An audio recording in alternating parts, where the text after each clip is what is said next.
കാർഗിൽ യുദ്ധത്തിൽ രാജ്യത്തിന് വേണ്ടി ജീവത്യാഗം ചെയ്ത ക്യാപ്റ്റൻ ജെറി പ്രേംരാജിന്റെ വസതിയിൽ നിന്ന് പ്രജിത് മോഹനൻ ചേരുകയാണ്. അവിടെ അനുസ്മരണ ചടങ്ങുകൾ തുടങ്ങിക്കഴിഞ്ഞു. പ്രജിത്, വിവരങ്ങൾ.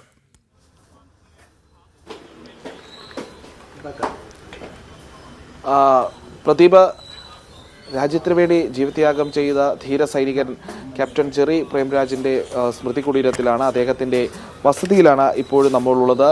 ഇവിടെ അനുസ്മരണ ചടങ്ങുകൾ പുരോഗമിക്കുകയാണ്. അനന്തപുരി സോൾജേഴ്സ്, NCC കേഡറ്റ്സ്, അതോടൊപ്പം തന്നെ ജെറി പ്രേംരാജിൻ്റെ അമ്മ എന്നിവരാണ് ഇവിടെ ഉള്ളത്. രാവിലെ പൂർവ്വ സൈനിക സേവാ പരിഷത്തിൻ്റെ നേതൃത്വത്തിൽ ഇവിടെ അദ്ദേഹത്തിന് ആദരമർപ്പിക്കുന്ന ചടങ്ങുകൾ ഉണ്ടായിരുന്നു. അങ്ങനെ ജെറി പ്രേംരാജ് എന്ന കാർഗിൽ യുദ്ധത്തിലെ ഏറ്റവും ദീപ്തമായ സ്മരണകളിലൊന്ന്, വളരെ ചെറിയ പ്രായത്തിൽ തന്നെ ശത്രുവിൻ്റെ വെടിയേറ്റ വീണ ആ മഹാസൈനികനെ ഓർമ്മിക്കുകയാണ് ഈ നാടും നാട്ടുകാരും. ഇന്നും അദ്ദേഹത്തിൻ്റെ വസതിയിലേക്ക് ഒരുപാട് ആളുകൾ എത്താറുണ്ട്. അവർ അദ്ദേഹത്തിൻ്റെ ആ രക്തസാക്ഷിത്വത്തെ, അദ്ദേഹത്തിൻ്റെ ആ വീരബലിദാനത്തെ ഓർമ്മിക്കാറുണ്ട്. അങ്ങനെ ഇപ്പോഴും ഈ കാർഗിൽ ദിനത്തിൻ്റെ ഈ വിജയ ദിവസത്തിൻ്റെ ഈ വാർഷികത്തിലും ഇന്നും NCC കേഡറ്റ്സ് അടക്കമുള്ളവർ, മുൻ സൈനികരടക്കമുള്ളവർ ഒക്കെ ഇവിടെ എത്തുന്നുണ്ട്. അതോടൊപ്പം തന്നെ ജെറി പ്രേംരാജിൻ്റെ അമ്മയും ഈ വസതിയിലുണ്ട്. നമുക്കിപ്പോഴും ദൃശ്യങ്ങളിൽ കാണാം. പുതിയ കാലത്തിൻ്റെ പുതിയ തലമുറ, ദേശസ്നേഹികളുടെ പുതിയ തലമുറയാണ് NCC കേഡറ്റ്സ്. അവർ ഇവിടെ എത്തി അദ്ദേഹത്തിൻ്റെ സ്മൃതി കുടീരത്തിൽ പുഷ്പങ്ങൾ അർപ്പിക്കുന്ന കാഴ്ചയാണ് നമ്മൾ കണ്ടുകൊണ്ടിരിക്കുന്നത്. കാർഗിൽ യുദ്ധവിജയത്തിൻ്റെ ഈ വാർഷിക ദിനം ആചരിക്കുമ്പോൾ മലയാളികൾ എല്ലാവരും ഓർത്തെടുക്കുന്ന പേര് തന്നെയാണ്, അല്ലെങ്കിൽ രാജ്യം മുഴുവൻ ഓർത്തെടുക്കുന്ന പേരാണ് ക്യാപ്റ്റൻ ജെറി പ്രേംരാജ് എന്നുള്ളത്. കാർഗിലെ ടൈഗർ മലനിരകളിൽ നിന്നും ശത്രുക്കളെ തുരത്തുന്നതിനിടെ വെടിയേറ്റ് മരിച്ച ആ ധീര ജവാന്റെ, ആ വീരസൈനികൻ്റെ ഓർമ്മകളിൽ തന്നെയാണ് ഈ നാടുള്ളത്. അപ്പോൾ നമുക്ക് അദ്ദേഹത്തിൻ്റെ അമ്മ ഇവിടെയുണ്ട്. വളരെ കൊച്ചിലെ തന്നെ സൈനികർ എന്ന് പറഞ്ഞാൽ, പട്ടാളം എന്ന് പറഞ്ഞാൽ അവർ രാജാക്കന്മാരാണെന്ന് പറഞ്ഞു പഠിച്ചിരുന്ന, അല്ലെങ്കിൽ അങ്ങനെ പറഞ്ഞു നടന്നിരുന്ന ഒരു കുഞ്ഞ്, അവിടെ നിന്നും ആദ്യം എയർമാനായും പിന്നീട് സൈന്യത്തിലുമൊക്കെ അദ്ദേഹത്തിൻ്റെ എല്ലാ സ്വപ്നങ്ങളും എന്നും സൈന്യമായിരുന്നു, രാജ്യസേവനമായിരുന്നു.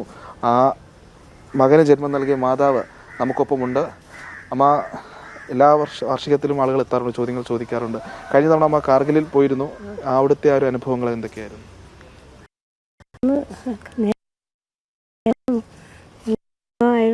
എന്ന് പറഞ്ഞാൽ ഡ്രാസിൻ്റെ മേളിൽ അവിടെ നിൽക്കുമ്പോൾ ടൈഗർ ഹിൽ തൊട്ടടുത്ത് നമുക്ക് ഇപ്പം ഇങ്ങനെ പിടിക്കാമെന്ന്, അത്ര അടുത്തായിരുന്നു. ഭയങ്കര ഇതായിരുന്നു. അഭിമാനിക്കുന്നു, രാജ്യത്തിന് വേണ്ടി മരിച്ചത്. ദുഃഖമുണ്ട്. പക്ഷേ രാജ്യത്തിന് വേണ്ടി ജീവൻ നൽകിയ മകനാണ്.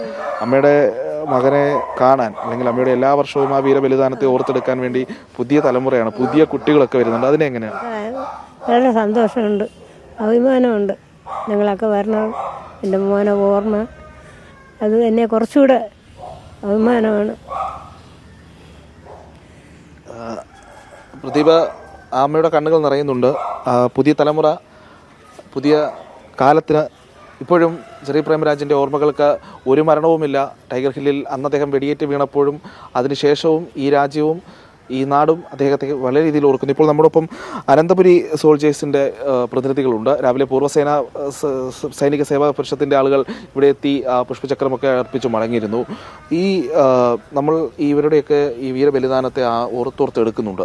പക്ഷേ നമ്മുടെ സംവിധാനങ്ങൾ കൃത്യമായി ഇവർക്ക് സ്മാരകങ്ങൾ ഒരുക്കുന്നു. ഇപ്പോൾ ജെറി പ്രേംരാജിൻ്റെ കാര്യത്തിലാണെങ്കിലും ശരി, വെള്ളനാട്ടെ അജികുമാറിൻ്റെ കാര്യത്തിലാണെങ്കിലും ശരി, അവർക്ക് അർഹമായ പരിഗണന, അല്ലെങ്കിൽ അർഹമായ രീതിയിൽ ഒരു സ്മാരക മണ്ഡപങ്ങളൊക്കെ ഒരുക്കപ്പെട്ടിട്ടുണ്ടോ?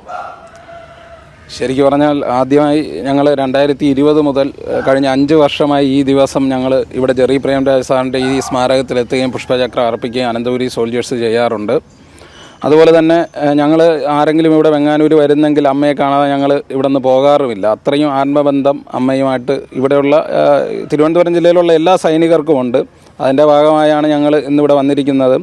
നിങ്ങൾക്കറിയാം, കാർഗിലിൽ പാകിസ്ഥാൻ ഓപ്പറേഷൻ ബദരി എന്ന ഇന്ത്യ പോസ്റ്റിലേക്ക് നുഴഞ്ഞു കയറാനുള്ള ഒരു ശ്രമത്തിനെ ചെറുത്തു തോൽപ്പിച്ച ദിവസമാണെന്ന് 26 ജൂലൈ എന്ന് പറയുന്നത്. അപ്പോൾ കാർഗിൽ വിജയ ദിവസത്തിൻ്റെ പശ്ചാത്തലത്തിൽ ഏതാണ്ട് 527 ഇന്ത്യൻ സൈനികരാണ് ജീവൻ ബലിയർപ്പിച്ചത്. അതിൻ്റെ ഭാഗമായി അതിൽ തിരുവനന്തപുരം ജില്ലയിലെ തന്നെ 4 സൈനികരുണ്ട്. അതിലൊന്ന് നമ്മുടെ ജെറി പ്രേംരാജ് സാറ്, അത് കഴിഞ്ഞ് വഴുതക്കാടുള്ള ഗണ്ണർ ഷിജുകുമാർ, അതുപോലെ വെള്ളനാടുള്ള ലാൻസ് നായിക് സൈമണും ലാൻസ് നായിക് അജികുമാറും. അപ്പോൾ ഇവരുടെ അജികുമാറിനെ സംബന്ധിച്ചിടത്തോളം അവരുടെ സഹപാഠികളെല്ലാം ചേർന്ന് തന്നെ കഴിഞ്ഞ വർഷം അജികുമാർ പഠിച്ചിരുന്ന സ്കൂളിൽ ഒരു ബ്ലോക്കിന് തന്നെ അജികുമാർ സാറിൻ്റെ പേര് കൊടുത്തുകൊണ്ട് ഒരു ഓർമ്മ യുടെ ഭാഗമായി അവരത് ചെയ്തു. പക്ഷേ ഞങ്ങളെപ്പോഴും ആവശ്യപ്പെട്ടത്, നമ്മളെല്ലാവരും ചരിത്രത്തിൽ ഈ നിൽക്കുന്ന കേഡറ്റുകളടക്കം കുട്ടികളെല്ലാം പഠിക്കുന്നത് നമ്മൾ വൈദേശികരുടെ അധിനിവേശത്തെ പറ്റിയൊക്കെയാണ് നമ്മുടെ പാഠ്യപദ്ധതിയിൽ ഉൾപ്പെടുത്തിയിട്ടുള്ളത്.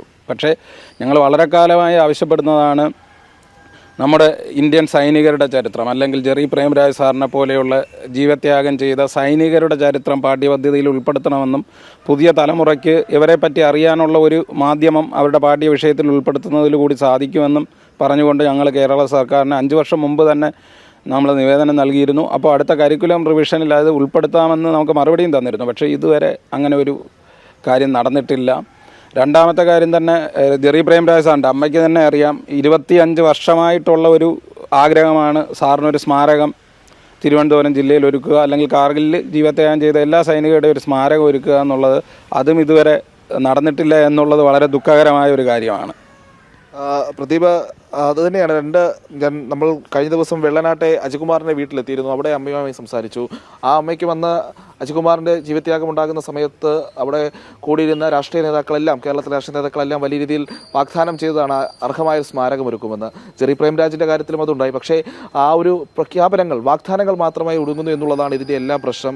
എന്തായാലും കരിക്കുലം കമ്മിറ്റിയിൽ നടക്കുന്ന കാര്യങ്ങളൊക്കെ നമുക്കറിയാം. അവിടെ സൈനികരുടെ ജീവിതകഥ ഉൾപ്പെടുത്തുന്നതിനേക്കാളും ദൈനംദിന രാഷ്ട്രീയ വിഷയങ്ങൾ കരിക്കുലത്തിൽ ഉൾപ്പെടുത്താനാണ് നമ്മുടെ സർക്കാരിന് തിടുക്കമെന്നുള്ളതുണ്ട്. അതുകൊണ്ട് അവിടെ നിൽക്കട്ടെ, അത് യാഥാർത്ഥ്യമാകാനും പോകുന്നില്ല എന്നുള്ളതൊരു നമ്മുടെ സർക്കാരിൻ്റെ സംവിധാനം വെച്ച്, സംസ്ഥാന സർക്കാരിൻ്റെ ഒരു നിലപാടുകളൊക്കെ വെച്ച് അങ്ങനെ തന്നെയാണ്. ഇപ്പോൾ നമുക്കൊപ്പം അന്ന് കാർഗിൽ യുദ്ധകാലത്ത് സേവനമനുഷ്ഠിച്ച ഒരു സൈനികൻ നമുക്കൊപ്പം ഉണ്ട്.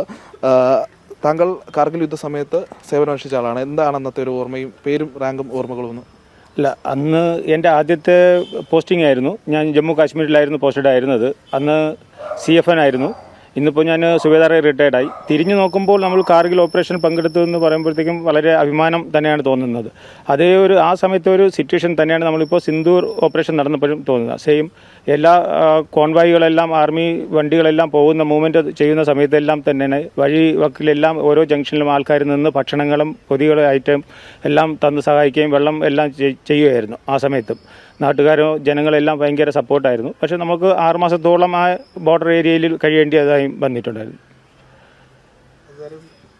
ഇപ്പോൾ ജെറി പ്രേംരാജ് പോലെയുള്ള ഒരുപാട് പേർക്കൊപ്പം നിന്ന് പോരാടിയ ഒരാളാണ്. ഇന്ന് ഈ രീതിയിൽ നമ്മുടെ സൈനികരൊക്കെ കിട്ടേണ്ട ഒരു പരിഗണന നമ്മുടെ കേരളത്തിൽ കിട്ടുന്നില്ല എന്നുള്ളൊരു തോന്നലുണ്ടോ? തീർച്ചയായും മറ്റ് ഉത്തരേന്ത്യയിൽ കിട്ടുന്ന ആ ഒരു പരിഗണന നമ്മുടെ ഇവിടെ കേരളത്തിൽ കിട്ടുന്നില്ല. ഒരുപക്ഷെ ആ ഒരു അവസ്ഥ അല്ലാത്തത് കൊണ്ടായിരിക്കാം ഇങ്ങനെ ഒരു സൈനികരെ കൂടുതൽ കെയർ ചെയ്യാത്തതെന്ന് പലപ്പോഴും തോന്നിയിട്ടുണ്ട്. കാര്യം നോർത്ത് ഇന്ത്യ സൈഡിലെല്ലാം ബോർഡർ ഏരിയ, ഇപ്പം പാകിസ്ഥാൻ്റെ ആയാലും ചൈനയുടെ ആയാലും ഏരിയ കൂടുതൽ കവർ ചെയ്യുന്നതുകൊണ്ട് അവിടെ പല സമയത്തും ഇങ്ങനെയുള്ളൊരു ബുദ്ധിമുട്ടുകൾ അവർ ഈ ഒരു സിറ്റുവേഷൻ അഭിമുഖീകരിച്ചിട്ടുണ്ട്. അത് സൈനികരുടെ വില അവർ മനസ്സിലാക്കുന്നുണ്ട്. ആ ഒരു പോരായ്മയായിരിക്കാം ഇവിടെ നടക്കുന്നത്. തീർച്ചയായിട്ടും പ്രജിത് മോഹനൻ, അവിടേക്ക് തിരികെ എത്താം. നമുക്ക് വളരെ ന്യായമായ ചില കാര്യങ്ങളാണ് അവർ പോയിന്റ് ഔട്ട് ചെയ്യുന്നത്. ക്യാപ്റ്റൻ ജെറി പ്രേംരാജിനെ പോലെയുള്ള ധീര സൈനികരുടെ ചരിത്രം പാഠ്യപദ്ധതിയിൽ ഉൾപ്പെടുത്തണം, സ്മാരകം പണിയണം. മാത്രമല്ല, ഉത്തരേന്ത്യയിൽ ലഭിക്കുന്ന ആ ഒരു ബഹുമാനം, ആദരവ് കേരളത്തിൽ പലപ്പോഴും സൈനികർക്ക് ലഭിക്കുന്നില്ല